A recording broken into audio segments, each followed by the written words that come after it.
Kalau di video sebelumnya, teman-teman udah menyimak tentang uraian materi apa saja yang akan kita pelajari di mata kuliah pengantar Big Data Kesehatan, maka di video kali ini kita sudah mulai masuk ke materi pertama dan yang akan kita bahas yaitu konsep Big Data Kesehatan. Materi ini akan kita bagi menjadi 4 chapter. Chapter pertama tentang definisi Big Data Kesehatan. Chapter kedua tentang ciri-ciri utama dan karakteristik Big Data Kesehatan. Chapter 3 tentang jenis-jenis Big Data Kesehatan. Serta yang keempat tentang manfaat dan kegunaan Big Data Kesehatan. Yuk kita mulai.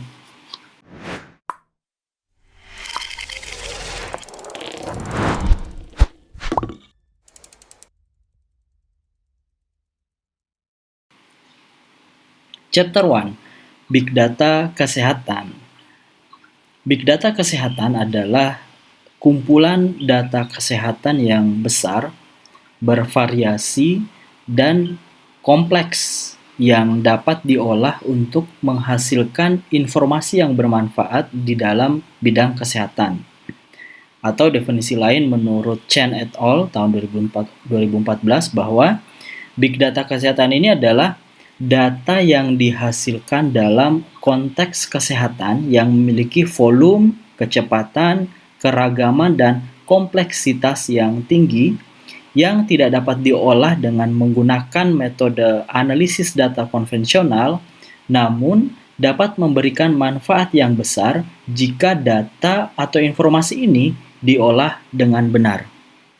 Jadi, poinnya adalah karena saat ini kita sudah masuk ke era digitalisasi, peralihan era industri 4.0 ke era 5.0, maka informasi dan data ini terbuka dengan luas, sehingga sumber data begitu banyak, begitu beragam, serta begitu cepat proses manajemennya, sehingga inilah yang menimbulkan munculnya big data. Dan ini yang akan kita pelajari dan kita uraikan khususnya berkaitan dengan bidang kesehatan. Chapter 2, ciri-ciri utama dan karakteristik big data. Apa sih ciri-ciri utama dari big data ini? Jadi ada 4 ciri-ciri utama yang sudah kita mention di chapter sebelumnya, yaitu volume, kecepatan, keragaman, dan kompleksitas yang tinggi. Kita berbicara tentang volume dulu. Big data kesehatan ini memiliki volume yang sangat besar. Jumlah data yang dihasilkan dari berbagai sumber itu dapat mencapai miliaran atau bahkan triliunan data atau informasi dalam skala yang sangat besar. Volume data yang besar ini membutuhkan infrastruktur yang kuat untuk mengelolanya, termasuk data-data ini membutuhkan sistem penyimpanan data yang dapat menampung jumlah data yang besar. Kita ingat dulu kita biasa menyimpan data itu di disket gitu ya. Lalu muncul piringan CD atau compact disk, kemudian beralih ke era flash disk, hard disk, SSD, dan yang lebih tren sekarang itu dengan penyimpanan cloud computing. Nah, media ini atau cloud computing ini menjadi salah satu media penyimpanan untuk big data tersebut karena bisa menyimpan data dalam bentuk yang besar dan aksesibilitasnya lebih mudah, ya. Yang kedua, ciri-ciri utama dari big data adalah kecepatan, ya. Kecepatan dalam big data kesehatan ini merujuk pada laju dan frekuensi di mana data dihasilkan dan ditransmisikan. Jadi data kesehatan ini dapat dihasilkan secara cepat dan dalam jumlah yang besar, ya. Seperti data yang dihasilkan oleh alat monitor kesehatan ya yang memantau hampir ya setiap waktu atau setiap menit dari data pasien, atau mungkin sistem informasi rumah sakit yang secara kecepatan itu laju dan frekuensinya sangat cepat. Nah, hal ini membutuhkan sistem yang mampu mengakses, mengumpulkan, dan menganalisis data tersebut secara real time, ya. Ciri-ciri yang ketiga yaitu keragaman. Big data kesehatan juga memiliki keragaman yang tinggi. Ya, data dapat berasal dari berbagai sumber, termasuk catatan medis elektronik, data sensor, sampai dengan data sosial media. Dan data ini juga bentuknya beragam ya, dapat berupa teks, berupa gambar, atau video dengan format yang berbeda-beda. Karena itu, diperlukan teknologi yang dapat mengelola dan mengintegrasikan dari data dari berbagai sumber dan format yang berbeda tersebut. Yang keempat, ciri-ciri utama dari big data yaitu kompleksitas. Big data kesehatan ini juga memiliki tingkat kompleksitas yang tinggi, ya. Data kesehatan punya banyak variabel seperti data klinis, data genetika, dan data lingkungan. Selain itu juga data kesehatan ini melibatkan banyak subjek dan faktor yang saling berkaitan dan saling mempengaruhi, seperti misalkan data-data genetik itu berpengaruh dengan data lingkungan, berpengaruh dengan perilaku dan sosial manusia. Jadi hal ini membuat pengolahan big data kesehatan menjadi lebih rumit dan memerlukan teknologi serta metode analisis data yang canggih. Nah, selain memiliki 4 ciri-ciri utama yang sudah kita bahas, big data kesehatan ini juga memiliki beberapa karakteristik khusus ya, yang membedakan dengan jenis data lain. Ada 5 karakteristik khusus big data kesehatan yang teman-teman perlu ketahui. Yang pertama adalah heterogenitas. Big data kesehatan ini terdiri dari berbagai jenis data kesehatan yang dihasilkan dari sumber yang berbeda-beda. Data ini juga memiliki format yang berbeda-beda seperti data teks, gambar, video, dan lain sebagainya. Karakteristik yang kedua yaitu non-stasionaritas. Artinya, data kesehatan cenderung bersifat dinamis dan selalu berubah-ubah seiring waktu, ya, terutama dalam lingkungan kesehatan yang berubah-ubah dan cenderung berdampak pada kesehatan manusia. Yang ketiga, pengumpulan data, terutama di data kesehatan ini, itu sifatnya terus-menerus. Jadi data kesehatan ini dapat dihasilkan secara terus-menerus, terutama melalui perangkat wearable dan sensor, ya, seperti misalkan monitor data kesehatan. Data ini dapat berupa data seperti detak jantung pasien, ya, kadar gula darah pasien, tekanan darah, ya, dan data-data yang lain. Kemudian yang keempat atau karakteristik big data kesehatan yang keempat adalah big data kesehatan ini rentan terhadap privacy. Jadi data kesehatan termasuk data yang sensitif dan bersifat rahasia, sehingga perlu untuk dijaga keamanan dan privasinya. Karakteristik yang kelima yaitu multidimensionalitas. Big data kesehatan melibatkan banyak variabel yang saling berkaitan dengan kesehatan manusia seperti data klinis, data genetik, ya, data lingkungan, data sosial, sampai dengan riwayat kesehatan serta genogram pasien atau riwayat kesehatan keluarganya, ya. Dan karakteristik ini menjelaskan mengapa big data kesehatan itu butuh teknologi dan metode yang khusus dan kompleks untuk dapat diolah dan menghasilkan informasi yang bermanfaat dalam bidang kesehatan. Chapter 3, jenis-jenis big data kesehatan. Jenis-jenis big data kesehatan itu dapat dikelompokkan berdasarkan sumber data dan jenis data yang dihasilkan. Ada 5 jenis data big data kesehatan. Yang pertama, data klinis. Data klinis ini adalah data yang dihasilkan dari rekam medis elektronik pasien seperti riwayat medis, hasil pemeriksaan laboratoriumnya, ya, hasil pemeriksaan radiologi, dan hasil pemeriksaan penunjang lainnya.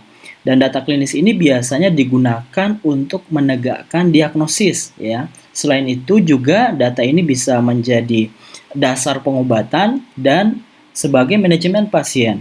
Contohnya adalah data elektronik medis di rumah sakit atau di klinik itu digunakan sebagai penunjang untuk menegakkan diagnosis atau penyakit apa yang diderita oleh pasien tersebut. Yang kedua adalah data genetik.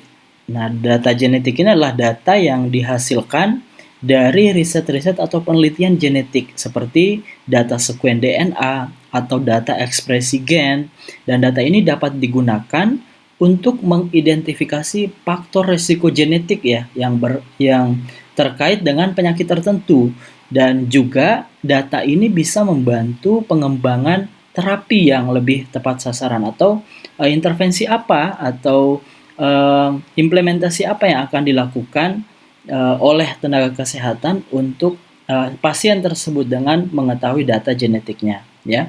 Contohnya adalah data genetik dari laboratorium yang melakukan proyek penelitian genom. Kemudian yang ketiga adalah data lingkungan. Data lingkungan adalah data yang dihasilkan dari lingkungan di sekitar kita ya. Contohnya seperti data kualitas udara, kualitas air, data cuaca, dan data ini sangat penting untuk mempelajari dampak lingkungan terhadap kesehatan ya. Dan ini data-data ini juga bisa membantu dalam pengembangan kebijakan lingkungan ya. Ini khususnya untuk pemangku-pemangku kepentingan yang bisa membuat kebijakan terkait dengan lingkungan ya. Kemudian yang keempat adalah data perilaku. Data perilaku adalah data yang dihasilkan dari perilaku manusia.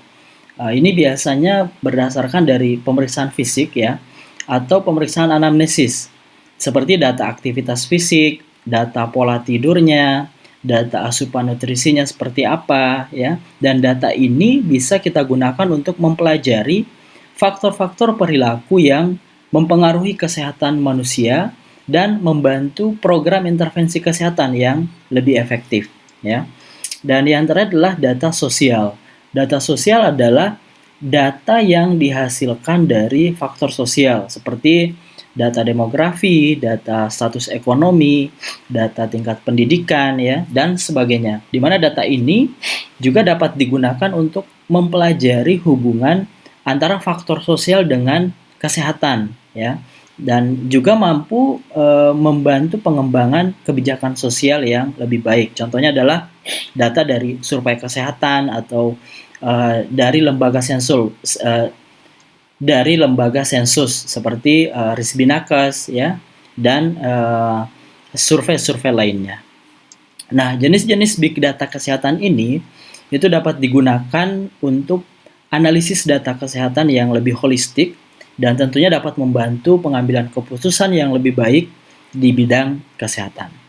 Chapter 4, keuntungan dan manfaat big data kesehatan. Big data kesehatan ini sebenarnya memiliki berbagai keuntungan dan manfaat ya, yang dapat membantu pengembangan ilmu kesehatan dan tentunya meningkatkan kualitas hidup bagi masyarakat. Kaitannya dengan yang kita bahas bahwa di mata kuliah ini kita coba menguraikan dengan adanya teknologi baru big data ini ya, ini sebenarnya bisa memberikan manfaat untuk peningkatan derajat kesehatan masyarakat. Ada beberapa keuntungan dan manfaat big data kesehatan ya, yang jika ini diterapkan dan diolah sedemikian rupa, ini bisa memberikan peningkatan derajat kesehatan di masyarakat. Yang pertama, big data kesehatan ini bisa menghasilkan diagnosis yang lebih akurat ya. Kenapa demikian? Karena kita memanfaatkan data kesehatan yang besar dan beragam ya, seperti tadi data klinis dan data genetika. Ini dapat membantu tenaga medis dalam melakukan diagnosis yang lebih akurat dan tepat sasaran. Dan ini juga dapat membantu pasien untuk mendapatkan perawatan yang lebih efektif ya, dan meningkatkan tingkat kesembuhannya. Yang kedua, perawatan akan lebih bersifat personalisasi.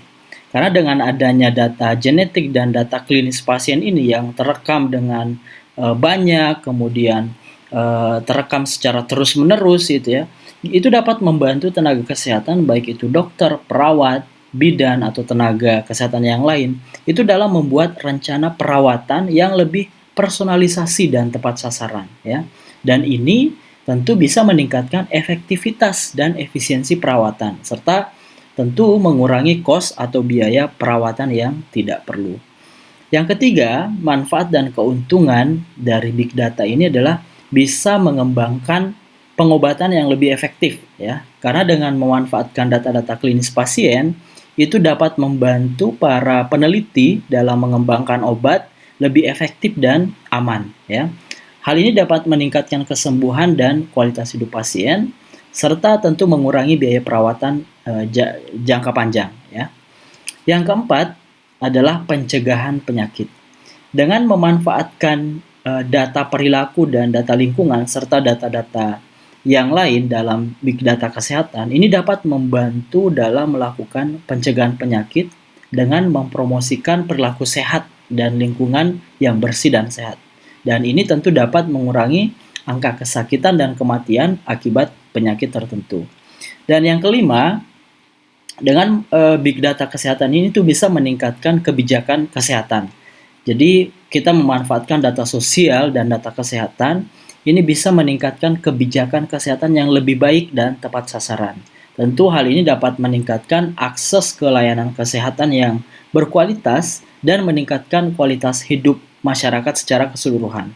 Terutama ini juga membantu pemangku kebijakan untuk menghasilkan kebijakan atau keputusan terkait standar yang lebih baik dalam penanganan penyakit di masyarakat.